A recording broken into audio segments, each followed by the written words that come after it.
сайн байцгаана уу эрхэм мөндөд сонсогчдоо. За тэгээ Procraft-ийн 20 дахь дугаар эхлэхэд бэлэн болоод байна.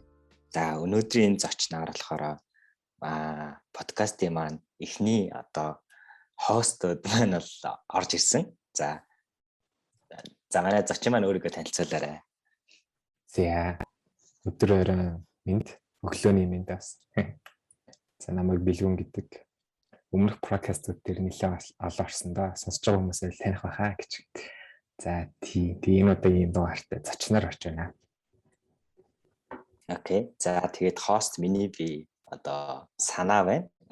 Бас өмнөх хост дугаарууд дээр болохоор зочноороос оролцож байсан.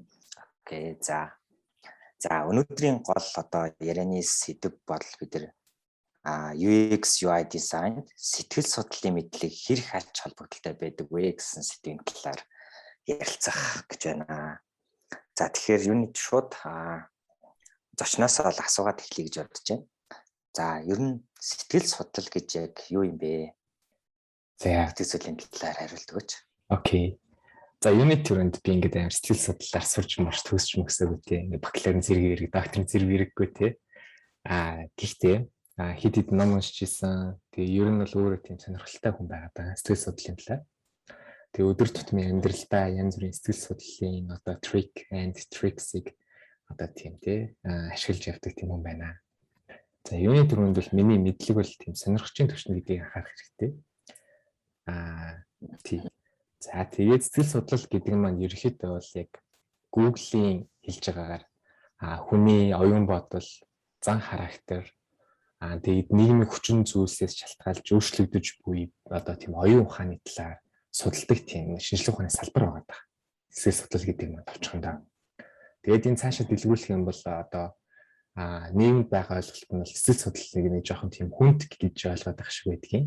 Нэг тийм амар тийм нүдний шилтэй сахалтай хүмүүс л ингээд сэтгэл судлалын талаар ингэж судалдаг ч юм уу те. Яг үүндээ үгүй. Бид нар өдөр тутамдаа ямар нэгэн байдлаар сэтгэл судлалын мэдлэгийг ашиглаж байдаг. Өөрсдөө ч мэдлгүй. Жишээ нь зарим хүн ингэж би нэг худлаа ярьж байгаа хүнийг ингэ мэдээд байдаг ч юм уу те.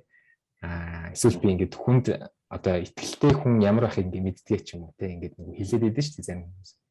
Тэгэхээр хүмүүс нэг аль хэдийн тодорхой хэмжээний сэтгэл судлалын мэдлэгтэй учраас тэгж ярьж байгаа тийм чадвартай байдаг гэсэн үг. Бид нар ихэнхдээ ингэ би сэтгэл судлалын мэдлэгтэй гэж ярьдаггүй л болохоос биш. Яг амьдрал дээр бол тодорхой хэмжээний мэдлэгүүд байдаг гэсэн. За энэ мөн адилхан дизайн дээр бас apply буюу ингэж адилхан ажилтдаг байна. За тийм байна. Тэгэхээр өөрөөр хэлбэл би нэг хүнтэй чамтай ингээ харьцажээлаа гэхдээ бол миний гаргаж байгаа үйлдэл нүдний хөдөлгөөн тэр маань тийм сэтгэл зүйн тэр дарамт дайралтыг тэр үзүүлээд идэг гэсэн үг. Яг зөв. Уулзахад хүн айсан байна уу? Энэ хүн айгаагүй байна уу? Сандарсан байна уу? Гэсэн зүйлийг илэрхийлдэг гэсэн үг юм шүү дээ.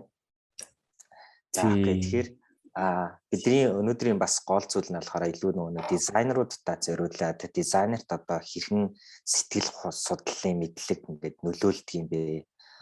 Яагаад хэрэгтэй юм бэ гэдэг зүйлийн талаар ярилцъя гэж бодсон. За тэгэхээр хоёр дахь асуулт маань болохоор UX UI дизайнерууд сэтгэл судлалын мэдлэг яагаад хэрэгтэй юм бэ гэдэг зүйлийн талаар асууя гэж бодож байна. Миний талаар юу гэж бодож байна нэр? Бас л амар том асуулт тий. Тэгээ яг хувийн бодол шүү. За эхлээ хувийн бодлоо хэлчихье. За ер нь ямар ч мэргэжилтээр сэтгэл судлалын мэдлэг бол заавалж хэрэг болдог. Ялангуяа тийм харилцаан дээр тулгуурсан ажил дээр бол даамаа ялангуяа маш хэрэг болно. Чинь харилцааны менежер, за maybe entertainer хүмүүс те. Хүнтэй шууд болон бусаар харьцдаг хүмүүст бол маш их хэмжээний мэдлэг бол хэрэгтэй байдаг те. За тэгээд сэтгэл судлал маань би түрүүний ихний асуултанд хариулсан шиг ер нь айгүй практик зүйл байхгүй юу те. Ингэж тийм онл бол биш. Ингээ өдөр тутам л бид ингэж нүдний өмнө л ээж идэг тийм зүйл байхгүй юу. Тийм хүний зан арийн шинжил ер нь бол сэтгэл судлалын тийм салбарт аваад ич. Судлагтунд аваад ич гэсэн. За тэгээ UX UI дизайнеруудыг би тусдан салгамаар л байгаа юм л да. Жишээ нь зөвхөн UX дизайнерын мэдэх хэрэгтэй тийм том ойлголтууд бас байгаа. Зөвхөн UI хийдэг те жишээ нь илүү өнгө бодог тайфо дээр ажилладаг хүмүүсийн хувьд бол бас мэдэх ёстой өөр зүйлсүүд байгаа. Одоо сэтгэл судлалын мэдлүүд гэсэн. Мгм. За тэгээд одоо миний яг одоо мэдж байгаагаар UX дизайнерын хувьд одоо хамгийн том хөгжүүлэх ёстой тийм скил те зүйл бол одоо empathy байгаа. Empathy буюу бусдын оронд өөрийгөө тавьж үзэх. Одоо бид нар хамгийн энгийнээр хэрэглэгчийн оронд өөрийгөө тавьж одоо хэрэглэгчийн өнцгөөс харж ингэж бүтээгдэхүүн хийхтэй. Гар утасны аппликейшн их вебсайт их гээл. Эдгээр маань болохоор бас сэтгэл судлалын мэдлэгтэй орчиж байгаа байхгүй. Empathy маань өөрөө. За тэгээд мөн хүн яаж ажилладгийг те одоо behavior science гэж бас өөрөөр нэрлэдэг. Тэдгээр зүйлүүд ингэж тийм гүн мэдэх бас шаардлагагүй. Ингээд наацхийн тийм нөгөө анхан шатны тийм хид хідэн зарчим байгаа. Тэгээд хид хідэн одоо тийм хууль гэж нэрлэгдэх тийм ойлголтууд байгаа даа. Тэднийг мэдчихэд нэлээд гайгүй одоо тийм ажил амьдралч нэлээд тийм гайгүй карьер өсчих боломжтой байгаа. UX дизайнертэй хувьд бол. За тэгээ UX дизайнерт маш олон тийм сэтгэл судлалын мэдлэгүүд яригдана л да. За тэндээс яг одоогоор санаж байгаа бол хамгийн чухал нь одоо юу байх шиг байна. Нөгөө ямар нэгэн бүтээгдэхүүн хийхдээ тийм баримтлах хэрэгтэй хэдэн зарчмууд байгаа. Одоо өөрөөр хэлбэл хуулиуд байдаг гэсэн үг. Одоо хийкийн хууль гэж одоо нэг алдартай хууль байна л да. Тэр нь болохоор нөгөө юу гэдэг вэ гэхээр хүмүүс нөгөө ижлэхэн зүйлсийг яг хамааралтай зүйл гэж боддог гэдэг. Одоо буюу одоо жишээ нь бид нар нөгөө дизайн ихтэй айгу consistent байх хэрэгтэй тий. Одоо нэг action button маань цэнхэр байсан бол бусад бүх action button маань цэнхэр байх хэрэгтэй гэж ярьдэн шүү дээ. Тэр нь зөв үү гэл.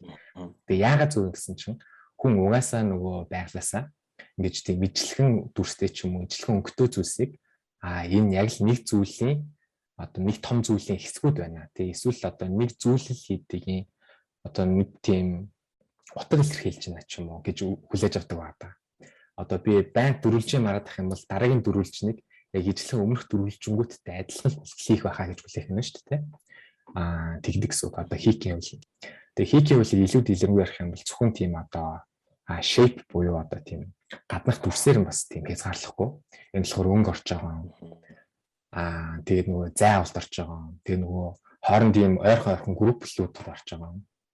Одоо маш олон зүйлсийг нэг дор нэгтгэчих юм бол тэр хүмүүс за энэ бол нэг л юм зүйл байна гэж хүлээж авах нь шүү дээ.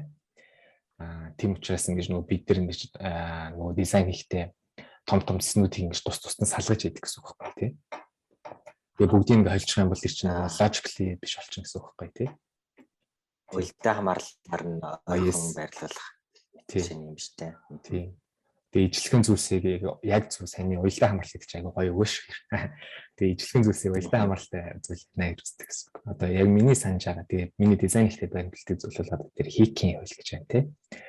Сая би жоохон буруу ярьсан л нөгөө гинт санчлаа. Хийкийн хууль маань болохоор арай өөр. Гестальт нь болохоор яг саний миний ярьдаг тийм хоорондоо уялдаа хамаарлалтай зүйлс болохоор нэг тийм нэг ижил утгыг илэрхийлдэг тий. Одоо ижлэхэн дүрснүүд байх юм бол одоо нэг ижил дөрвөлжин дүрс байх юм бол бус бүх дөрвөлжин дүрсүүд нэг үйлдэл хийнэ гэж одоо хүн хүлээж авдаг байх нь аахгүй тий. Яг саний миний ярьсан бол гестальт. За хийк нь болохоор хүн гэж нөгөө бид нар ингэ мэддэг тийм минимал дизайн хийнэ гээл цөөхөн сонголт байх юм бол хэрэглэгч хурдан үйлдэл хийнэ гэж хэлдэг шүү дээ. За тэр нь болохоор яг хийкийн хууль дээр суурилж хийгдэж байгаа дизайн гэж ойлгож байна. Өөрөөр хэлбэл хэрэглэгчдэд хэдий олон сонголт өгнө. Тухайн хэрэглэгч төдий ч нэ хугацааг тухайн одоо сонголтууд болгоныг бодож тэг ингэ сонголт хийх хугацаа ингэ уртцдаг гэсэн үг байна. Тэгээд тэр үл нэг байж болохгүй шүү дээ. Хүн ингэж маш хурдан л тухайн нэг эцсийн зорилготой хүрэх хэрэгтэй тий. Хурдан тийм нөгөө таашаал авах хэрэгтэй. Тэгээд хийкийн логыг буруугаар ашиглах юм бол одоо маш олон сонголтыг нэг дор байлгах нь баггүй тий.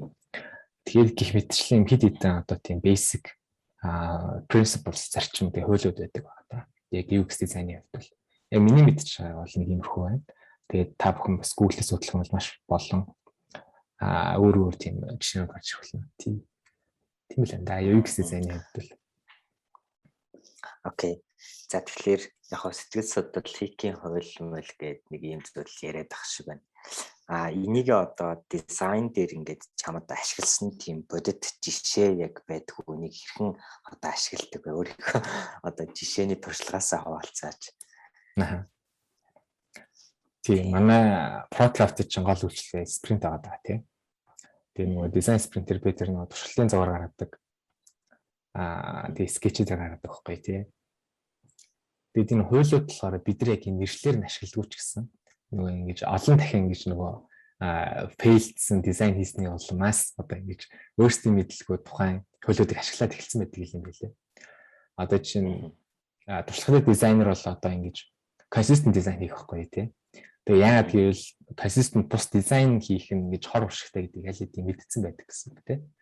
Зайлд хэрэглэгчээс суралцсан байдаг гэсэн үг тийм. Хэрэглэгчээсээ суралцаад хэрэглэгчдэр ингэж нэг өөр ингэж дизайнер банк амар алаг ирэн амар өөрийнх нь амар гоё юм бэл хийгээд өссөн чинь хэрэглэгчдэр тэр нь ойлгохдохгүй тийм. Хэрэглэгч ингэж нэг уялдаа хамааралтай зүйлийг ойлгохгүй байсан байгаа. Тэгж нөгөө алдаанасаа суралцаж яваад тийм. Яг саяны хийхийн хууль мөл гэж ярьдаггүй л болохоос шүү дээ. Стайлт гэж ярьдаггүй л болохоос ш. Бид нэг ингэ хийдэг байгаа байхгүй. Өдөр тутмын дизайн гэсэн. Тэгэхээр яг асуултанд нь хариулахад бол төсөл болгон дээр ямар нэгэн тодорхой байдлаар тухайн зүйлсүүдийг ашигладаг гэсэн үг байна. Яг хоо би энэ аргуудыг ингэж шууд уншиж судлааш дизайн дээр аплай хийцэн бас биш байхгүй тий. Одоо би ямар аргаар энийг мэдсэн бэ тий одоо эн чинь энэ зөв юм байж тээ гэж ойлгосон бэ гэхээр өмнөх тийм алдаан аваад байгаа байхгүй тий. Одоо муу дизайн хийжсэн. Тэгээд хэрэглэгч угаасаа ингэдэм байж тээ. За окей гэд тийм ойлгож ирсэн тийм туршлагууд байгаа гэсэн. Өөрөөр хэлбэл саяны онлуудыг би нэлээд хожуу сурсан. Эхэлж сураагүй. Тэгээд яг ямар хөө байдлаар ингэж айгууд над миний зөв санагдаад байна гэхээр нөгөө бид нар дизайн спринт хийж мийгээл туршлагын загвар дээр гаргаж маргаал. Тэгээ нөгөө бодит хэрэглэгчдэр туршуулахаар угаасаа л хэрэглэгчийн тийм зан авир угаасаа л яг саяны хийхийн хууль гестальт гэдэр гэдэг яг тий яг тавтагддаг. Хэрэглэгч яг ингэж нэг тийм хөтөлбөрөнд ингэж амархан ордог. Өөрөөр хэлбэл тухайн апын ч юм уу вебийн дизайн нь яг тийм нэг ижил одоо чухал үйлчлүүд нэг тод өнгөтэй тий тухайн өнгөд сэнхэр ч юм уу ногоон байвал хэрэглэгч тухайн өнгийг дааж авах. Тэгээ тийм тэгж дагаж явснаар нөгөө өөрийнхөө зорилготой хүрэх гэдгийг аль хэдийн мэдчихэдэг байна. Тэгээ энийг аль хэдийн олоодаа нөгөө user test-ээр хараад үзсэн болохоор яг энэ саяны ярьдаг хэдэн онолуудтай аюу ихтэй байгаа гэсэн. Тийм л энэ. Өөрөөр хэлбэл одоо бодит туршлага дээр аль хэдийн батлагдсан зүйл байгаа да. Тийм учраас цаашдаа ч хийх болно. Тэгээд энэ онолуудыг ослуулж ингээд ажиллах нь аюу зүг гэж утсан учраас энэ онолуудыг одоо судалж хальт уншиж эхэлсэн гэсэн үг л дээ юм л тий. Тэрнээс л яг онлоо уншичаад гоё дизайн хийндэ гээгүй. Дизайн хичээд дараа нь ухаарад онлын хийсэн ч гэж ойлгосон гэсэн үг тий. Тэгэхээр сая нөгөө нэг хэрэглэгч тухайн нэг өнгийг дагаад ингээд дааж явдаг гэж шүү дээ тий. Тэгэхээр энэ дээр ч одоо нөгөө нэг UX UI-ийн сэтгэл судлал гэж байгаа юм чи тухайн нэг өнгнөөс шалтгаалаад одоо сэтгэл нь одоо өөр явдаг юм тиймэрхүү зүйл бас байж болно гэсэн үг. Одоо жишээ нь улаан ногоо хоёр өнгө байлаа гэж бодъё л та. Тэр нь одоо миний сэтгэл зүйд амар нөлөөтэй тий. Бид нар улаанаар ингээд хүний анхаарлыг татгаад ингээд маш гоё ингээд дизайн хийсэн ч гэсэн тухайн хүнд одоо очих сэтгэл одоо судлал гэх юм уу цаа сэтгэлд нь нэг тийм эвгүй мэдрэмж үүссэн шүү дээ. Магадгүй цус ч юм уу тий. Энэ маань бас ингээд нөлөөлж явдаг байх гэж бодож байна. Энэс энэний талаар өөр дэлгэрэнгүй ямар нэгэн жишээ байна уу? Мэдээж тий. Зөвхөн өнгөний хувьд ярих юм бол бас өнгөний хувьд чинь нэлээд том тийм асуудал том байна шүү дээ. Өнгө гэдэг чинь өөрөө. Тэгээ энэ нөгөө яг UI дизайнерууд одоо visual дизайнертай айгүй холбоотой сэтгэлтэй тий. Одоо ямар хуу өнгө ашиглавал яг тухайн зорилт хэрэглэгчтэй тааламжтай байх уу гэдэг л асуудал шүү дээ тий.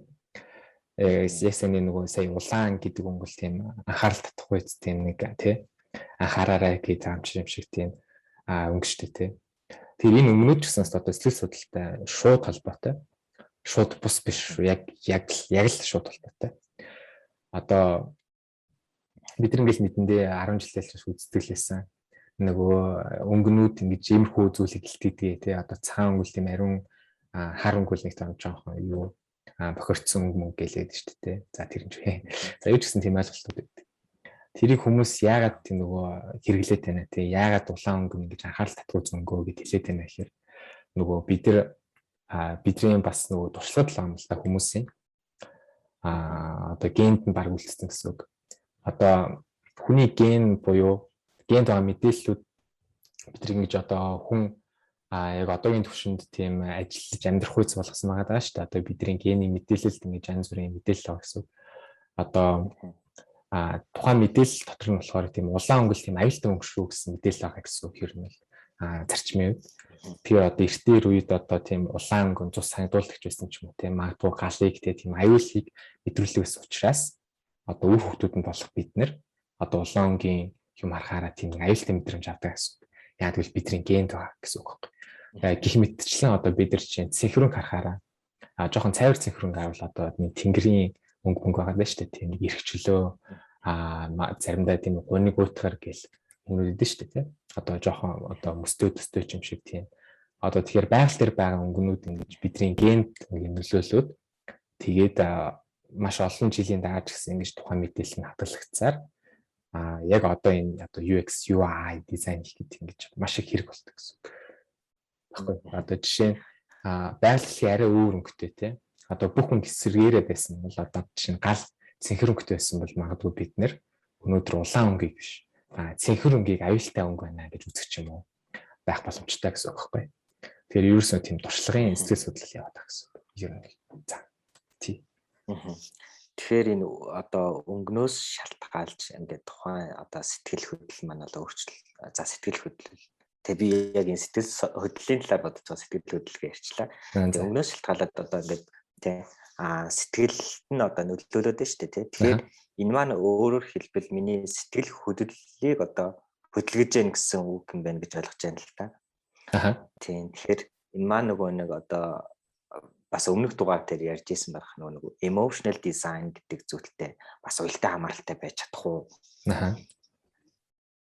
Мэдээж тийм. За нөгөө айгүй алдартай ном байгаад байгаа шүү дээ. Don Norman-ы emotional design гэдэг. Тэн дээр л гардаг л зүйл шүү дээ. Нөгөө emotional 3 stage design гэдэг. Visceral, behavioral гэдэргээл. Тэгээ visceral нь болохоор ингэт юм байна. Яг шинжилгээ ухааны хувьд бол ер нь зарчим үед тийм анхны сэтгэл гэж байгаа. Одоо хүнд ухамсар байгаа. Тэгээд хүнд нөгөө далд ухамсар байгаа тий. За тэгээ хүний ил ухамсараас илүү далд ухамсар нь илүү сайн ажилдаг. Би ойлгож ихнэ л чинь. За visceral design нь болохоор хүн буюу хэрэглэгч ямар нэгэн зүйлийг анх удаа харахад тухайн хэрэглэгчийн далд ухамсар буюу тийм дотоод мөн чанар нь гэж тухайн зүйлийг гоё сайхан байна уу үгүй юу гэдгийг те ухамсараас нь илүүтэйгээр түргэн мэддэг гэсэн үг байна. Одоо өөрөөр хэлбэл тэдний бид нар мэдрэмж гэж ярьдаг англи энгийнээр нэг юм гоё алтлаг өнгөтэй байл нэг тийм жоохон фэнси мэдрэмж өгöd байна те нэг тийм нэг язгууртан маягийн гоё мэдрэмж өгöd байна гэж ярьдаг шүү дээ те. Тэр чинь ингээ цаана яагаад тийм мэдрэмж өгöd байна гэхээр бидний далд ухамсар буюу одоо тийм бидний тийм ухамсарлаж чадахгүй тийм нэг өөр бидний биед байгаа зүйл маань аль хэдийн манусын өмнөөс ингэж мэдрээд тэгээ бид нар тийм сэтгэл төрүүлээд байгаа гэсэн үг байна. Одоо жишээ нь нэлээд алтлаг өнгөтэй шар өнгөтэй дизайн хийлээ гэхэд хүн бол нэг тийм шууд санаанд нэг тийм гоё тухтай нэг тийм элегантны тий одоо тийм нэг алтан дунд байгаа юм шиг тийм сэтгэл төрөх байхгүй. Тэр хүн ухамсарлахгүй хэлээд тэгээд шууд visceral design буюу одоо тийм ухамсарлаагүй мөртлөө шууд мэдрэх тийм анхны мэдрэмжийг л хэлээд байгаа гэсэн үг. Энэ маань болохоор бас сэтгэл судлалтай мэдээж шууд холбоотой. Тэгээ энэ бас судлал бас их гоё зүйл гарч байна. Би бол ингээд товчхон л яриад яваад байгаа. Тэгээ энэ бол айгүй нөгөө visual design-ийг судлагдсан болоо явчихна дотор тийм. Тий. Окей, ойлгомжтой. Тэгэхээр ямар ч emotional design нэг юм 3 төвшний нэг юм дизайн байгаа юм байна. Тэр нь болохоор сэтгэл судлалтай ингээ холбоотой зүйлээ гэж ярьж байна тий. Окей. За тэгэхээр надад дахиад нэг асуулт байна. За сэтгэл судлалыг одоо ашиглаж хийсэн тийм дизайны талаар байдаг болоо тэр одоо тийм бүтээгдэхүүн ч юм уу тиймэрхүү зүйлийн талаар чамд ямар нэг жишээ байвал ярьж өгөөч. Тийм амар энгийн л лог байх юм л та. Apple дээр жишээ авъя л да тий. Apple компани бүгд мэднэ. iPhone-тэй ингээ олон хүмүүс байна. тэдгээр одоо Apple-ийн компанийн шинэ бүтээгдэхүүн гаргахдаа яадаг вэ гэхээр маш их хэмжээний судалгаа хийгээл тэ. Хүн яаж ажилт юм бэ? Хүн юмсыг хэрхэн хүртэн мэдэрт юм бэ? Хүлээн авт юм бэ гэж маш их судалгаа хийдэг гэсэн. За магадгүй тоглоомчгүй тийм тусдаа багтаа байгаа баг. Одоо сэтгэл судлалын тийм багтаа байдаг гэсэн үг. Одоо том компаниуд бол тэгжээч яг хэрэглэгчдэд зориулсан тийм бүтээгдэхүүн гаргадаг гэсэн үг л дээ. За тэгэхээр амар энгийн логик бол болохоор хэрэг үнэхээр хэрэглэгчтэй боддог. Тэгээд тийм амжилттай явж байгаа компаниуд бол ихэнх нь угаасаа сэтгэл судлалын мэдлийг ингээд их хэмжээгээр ингээд ашиглаж байгаа гэсэн. Тэгээд угаасаа мэдрэгддэг тий одоо муухай жишээ авахад Android-ыг ярьж байгаа л iOS-тэй үйлчлэн системд авцсан ярахаар шал өөр байдаг шүү дээ. Нэг тийм шал өөр мэдрэмж нэг тийм жоохон нэг level акцент шиг мэдрэмж авдаг байхгүй тий. Тэр чинь яа тэгж мэдрэж ийм гэхээр ингэж тухайн утсыг үйлчлэн системийг бүтээж буй хүмүүс ингэж тийм маш их судалгаагаар маш их сэтгэл судлалын мэдлэгийг ингэж ашиглаж хийсэн зүйлс байгаа гэсэн. За эндээс бид нар нэг хэд хэдэн зүйлсийг сурч байна. Ер нь бол ийм сэтгэл судлалын салбар гэдэг юм тийм жижигхэн зүйл бас биш ээ.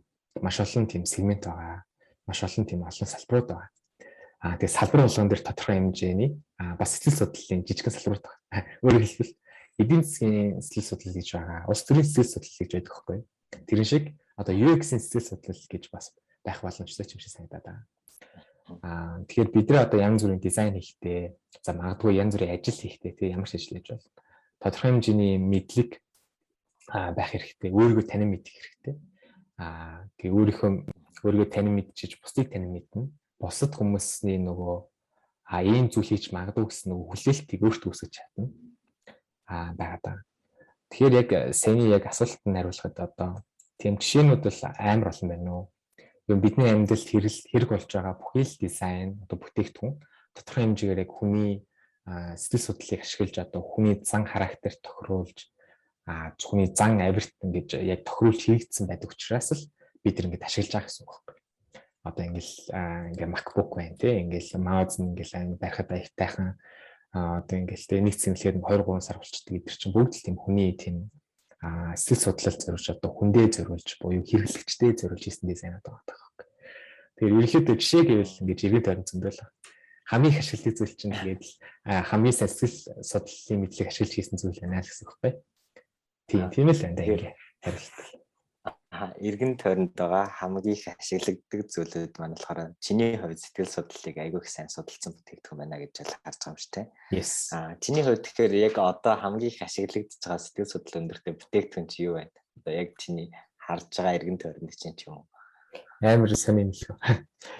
Нас хүн төрлөختний л бас амар алфавит юм хэлтэй гэж. Надад энэ юуны дизайн амар таалагддаг. Номны зүгээр л ингийн номны дизайныг таалагддаг. Одоо ингэж хүн ингэж амар амархан нэг газараас тухайн номны доторх байгаа контентыг бүгдийг ингэж зүгээр суугаал ч юм хэвтээд ингэж зөвхөн хуудас эргүүлэл авчиж болж шүү дээ. Тэгээ энэ л ингэ дизайн штэ тэнийг төрлөө. Тэгээд энийг хүмүүс ашиглаад маш сурцсан одоо ном эргүүлж чадахгүй хүн бол ирээдүйд ч юм уу байхгүй тий. Бүгд л тодорхой хэмжээний номны хуудас эргүүлээд ингэж мэдэрч чадна. Тэгэхээр одоо хамгийн сайн дизайн бол одоо миний хувьд номны дизайн байна да. Яг одоо ийм байдлаар. Тэгээд энэ чинь нэг тийм гоё үнэртэй тий одоо цаасны ямар хас шалтгаалж тухайн цаас нэг хуучих тусам нэг гоё үнэр ордог тий. Ойч гэж тоосон үнэр ордог л ба. Гэхдээ л гоё үнэртэй. Ингэж хуучин ном ингээ хавцаг үнэрлээ гоё мэдрэмж төрдөг. Тэгээд ингээ хатаа хавцтай ном ингээ жилж мэлэхэд гоё арьсан хавцтай ном бүртлээд тий. Тэр нь болохоор арьсан хавцтай номыг хүн ингээ анх харахад тийм нөгөө хүрлтийн одоо тийм эмошн явж байгаа шүү дээ. Нэг тийм мэдрэмж. Тэр чинь хүртэл ингээ дизайн авахгүй тий. Ингээ сэтгэл судлал одоо хүний сэтгэлийг хөдлөх гэж эмошныг төрүүлэх гэж хийсэн дизайн байгаа. Тийм л энэ. За баярлалаа гоё жишээ. Бас байна. Айгүй хүмүүс нэг их ашигладаг баг. Өөөсөө одоо хүүхэд баг төрөөл нэг бичиг цаас барайл эхэлдэг штэ. Тэгэл нас одоо байнга л ном эргүүлээл хуудас эргүүлээд. Тэр нь бол айгүй гоё жишээ. За ер нь бол хамгийн сүүлийн асуудал гэж хэлэхэд бол болно. За сэтгэл судлалыг одоо бид нар ингээд тухайн бүтээгдэхүүндээ ашиглалаа гэдгээ хэрхэн мэдэх боломжтой вэ? Одоо яаж мэдэх вэ? Одоо сэтгэл одоо судлалтай бүтээгдэхүүн байна гэх тий. Одоо яг сая номны жишээ ярьсан. Энэ бол үнэхээр сэтгэл судлалтай одоо миний өмнөөс ингээд бүрхэн хэрэглэгч яаж ингээд хэрэглэх юм ингээд одоо судалчихсан зүйл ингээд гаргаад ирчихсэн байна гэдэг шиг. Одоо бид нэр одоо сэтгэл судлалтай бүтээгдэхүүн яаж хийсэн юм бэ гэдгийг яаж мэдэх вэ? За, их гоё асуулт тий. Яг сүүлийн асуулт гэсэн шиг аа. Тий, айгүй сонирхолтой асуулт. Надад шууд ингэж бодож байна. Айгүй энгийн. Тухайн бүтээгдэхүүнийг чинь хэр их хүмүүс ашиглаад тухайн зорилгоо хэр их гэж амархан биелүүлж байна гэдгээс шалтгаалаад таны бүтээгдэхүүн сэтгэл судлалын мэдлэгийг ашиглаж тэ ингэж яг хүндээ зориулсан, хэрэглэгчтэй зориулсан бүтээгдэхүүн болж яа гэж одоо цэгнэ гэсэн үг. Тэмээ тул тий. Одоо өөрөөр хэлбэл амар энгийнээр таны бүтээгдэхүүн, таны одоо тийм үр бүтээл амжилттай байх юм бол тэгэл хүмүүс уус ашиглана. Тэг хүмүүс ашиглаж байх юм бол тэгэл зөв бүтээгдэхүүн болсон байна гэсэн үг. Тэгээд тийм учраас та тодорхой хэмжээгээр ямар нэгэн аргаар өөрөө баг мдээгүй ч байж иж сэтгэл судлалын ямар нэгэн тийм аргыг ашиглаад тий мэдлийг ашиглаад тухайн бүтээгдэхүүн хийцэн байна гэсэн үг байхгүй. Тий айгүй энгийнээр айлтгал тийм л бодож тий. Тэгэхээр нэгсэнд яг бодит хэрэглэгч дээр очиод ашиглагдаж байна, ашиглагдахгүй байна уу? Тэгээ ямар одоо үр дүн хариу гарч байна гэдэг ч юм уу. Тэр зүйлээс шалтгаалаад би одоо сэтгэл хөдлөлт судлалтай бүтээгдэхүүн хийсэн байна гэж чад мэдчих чадах нь шүү дээ, тий. Тий. Нэг талаар За энэ подкастын дугаарт тэгээд эцсийн танд хэлэх зүйл байна уу? Одоо манай дизайнерууд ба сэтгэл судлалыг гоё ингэж одоо ингэрээ тэгэрээ гэдэг ч юм уу тий. Ер нь бол аягүй сайн цаашаа судалж үзэх нь бол аягүй хэрэгтэй зүйл болчлаа шүү дээ. Тэгэхээр энэ талаар гоё нэмэлт одоо дизайнеруудаа өгөх зөвлөмж юу вэ?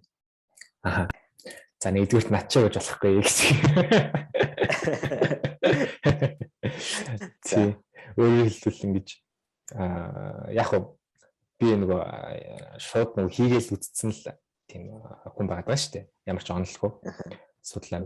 Тэгэхээр яг хөө тодорхой хэмжээний одоо ямар нэгэн шинэ дизайнерууд байх юм бол ч юм уу. За ажиллаж байгаа дизайнеруудаас яж болно тий. Өрүүлж тийм нэг тийм хэрэглэгчээ танин мэдхийн тулд янз бүрийн тийм номнууд, мэдлэгүүд байна авч явах хэрэгтэй ер нь л. Тэгээ маш олон тийм гоё номнууд байгаа шүү дээ тий. Одоо жишээ нь Don Norman-ы номнууд байна. Тэгээ заримдаа бүр зүгээр энгийн одоо Freud эдрийн бичсэн, Adler эдрийн бичсэн номнууд ч байна. Тэднийг бас уншичаад гэмгүй. Ерөнхийдөө бол үргэлж тийм нөгөө угаасаа бид нар дизайнаа хүндэл зориулж хийж байгаа шүү дээ. Бид нар ямар нэгэн урлагийн бүтээл хийгээгүй байхгүй. Бид нар өөртөө зориулж ч юм уу тийм нэг илэрхийлэмж хийгээгүй те. Бид нар ингэж хүн төлөвтөн зориулсан ашиглагдахгүй зүйл хийж байгаа. Тэгээ тэрийг ашиглах гэхээр хүн л ашиглана шүү дээ. Тийм учраас тэр ашиглаж байгаа зүйлийнхаа талаар мэдэх нь аягүй чухал шүү дээ амар ингээр те. Тэгээд тухайн хүнийхээ талаар мэдгийг гэвэл сэтгэл судлалын салбар руу орох хэрэгтэй байна. Тодорхой хэмжээгээр. Бүр амар гүнзгийрэх бол бас шаардлагагүй. Маш энгийн тэгээд ойлголтуудыг мэдсэн байхад бол ерөөхдөө болдог. Тэгээ хамгийн түрүүнд ярьжсэн нөгөө хийхийн хуйлууд, гестальт гэдэг гэл байгаа шүү дээ. Тэгээ мэдээж UI visual designer байвал нөгөө өнгөний онол бол мэдээж юм. Тэгээ баг номер 1 шахуу зүйл шүү дээ. Тийм тэгээд ерөөхдөө бол хүндээ бид нар юм зорилж хийж байгаа гэдэг байн ухамсарлаад тэг хүнээ ер нь хэрэглэгчээ ингэж судалж хэрэглэгчээ танин мэдж байх нь л аягүй чухал байдаг гэсэн. Тэгэх юм бол чиний дизайн гоё гарна л гэсэн үг байна тий. Надад зүгээр бас нэг бодлоо одоо сэтгэл судлалын талаар тодорхой хэмжээний мэдлэгийг цуглуулад авчлаа гэхэд өөрийнхөө хийж байгаа дизайныг магадгүй тий харилцагч болон одоо харьцаж байгаа тэр дизайныг хийж байгаа зүйлдээ одоо хариулт үзүүлж чадах нь гэж ойлгож авч байна. Одоо жишээ нь юу гэдэг чинь те. За энэ маа нөгөө нэг юм бүтэн ийм одоо 10 лист байлаа гэхэд 10-ын нэг хуудсан дээр харуулах нь энэ бол нөгөө сэтгэл судлалаараа бол хүн ингээд багцаар нь харахад айгүй зөв байдаг гэдэг ч юм уу те. Ингэж нөгөө хүний тархинд нь яг ингээд үлддгээ 70 хувьсарт нь үлддэг. Иймэрхүү байдлаар бас гоё ярьж хамгаалж тухайн дизайнтайгаа гоё ацалтуулж хийж болох нь те. Тий өөрөөр хэлбэл ингэ л гэсэн үг.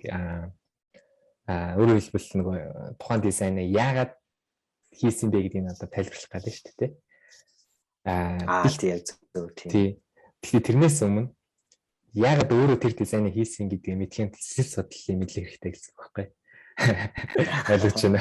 Тодорхой хэмжээнд. Тэгээ бид нар сэтгэл судлаа болохоор яг ном уншаагүй ч гэсэн ингээд цаад одоо даалдах ухамсараасаа суралцсан байдаг гэж бол түрүү ойлгосон. Тийм. Өөрийн дизайнаас хийгээд байдаг тийм. Илүү бүр сайн дизайн гаргаад сэтгэл хөдлөлтөй бүтээгдэхүүн, судалтай бүтээгдэхүүн гаргахын тулд дахиад жоохон гүнзгий судалчаад бүр супер.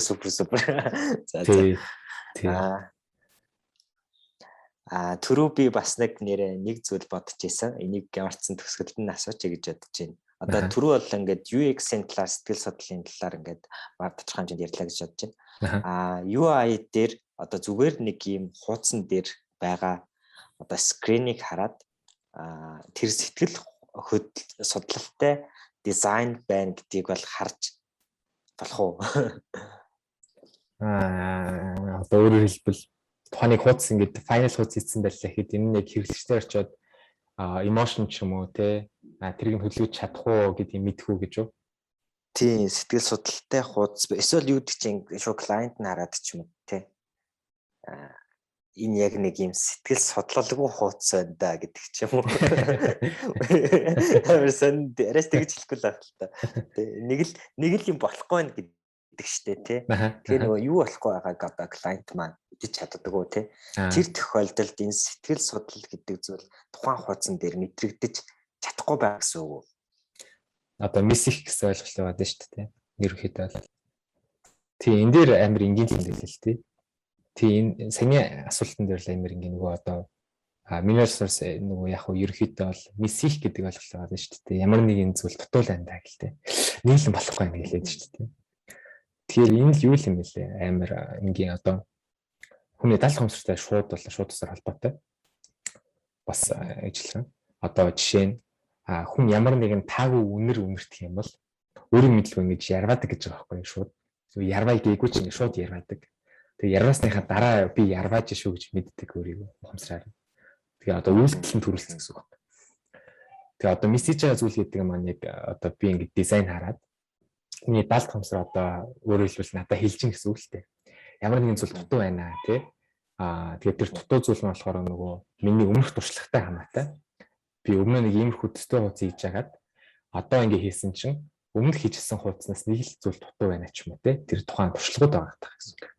Тийм учраас тэр мессеж байгаа нэг тийм тавгүй мэдрэмж өгдөг гэсэн үг байхгүй. Тэгээд даалт ухамсар маань тийм одоо надад мессеж өгч байгаа гэсэн үг байхгүй. Тийм үнэхээр болдог тэгээд тийм аюу энгийн тийм натуралны байгалийн зүйлсэл одоо хүний. Тэгээд үнэхээр мессежтэй байвал үнэхээр л нэг л зүйл дутуу байна гэсэн үг. Тэрийгээ за ингэж нөгөө тодорхой хэмжээнд дүүргэхийн тулд ингэж амар сайн анализ хийгээд юу дутуу байлаа гэж аюу сайн бодож ижил тухайн мессеж зүйлээ гаргаж ирнэ гэсэн үг байхгүй. Тэгэх юм бол тэгэл сайн нөгөө сэтгэл судлалтай бүтээгдэхүүн гарна гэсэн үг. Тийм л энэ аюу бороо нэр биш би ер нь батсан сэтгэл судлалтай. Харин сэтгэл судлалтай бүтээгдэхүүн. За сэтгэл судлалын талаар судлах хэрэгтэй шүү гэдэг зүйлийг л дизайнеруудаа ойлгуулах гэж хичээлээ. Тэгээд нэрний хувьд бол үдээд жоохон эвгүй сонсогдсон буруу нэршил сонгож авсан байж магадгүй. За тэгээд энэ удаагийнхаа дугаарыг ингээд ер нь бол өндөрлөе гэж бодож байна. Хэдүүлээ сэтгэл судлалын талаар бол тодорхой хэмжээний мэдлэг ер нь яаж ажилтдаг юм бэ? Өөрийн мэдлэгөө нэг юм сэтгэл судлалын талаар хийгээд тийм байна гэдэг зүйлийн талаар бол мэдэж авлаа гэж ойлгож байна. За тэгээд хэдүүлээ 20 дахь дугаар UX UI design сэтгэл судлалын мэдлэг хэр ач холбогдолтой вэ гэдэг зүйлийн талаар ярилцлаа. За тэгээд хэвлээ дараагийн дугаараар уулзлаа. Түр баяртай. За баяртай билгүнэ. За баяртай. Амжилт хүсье.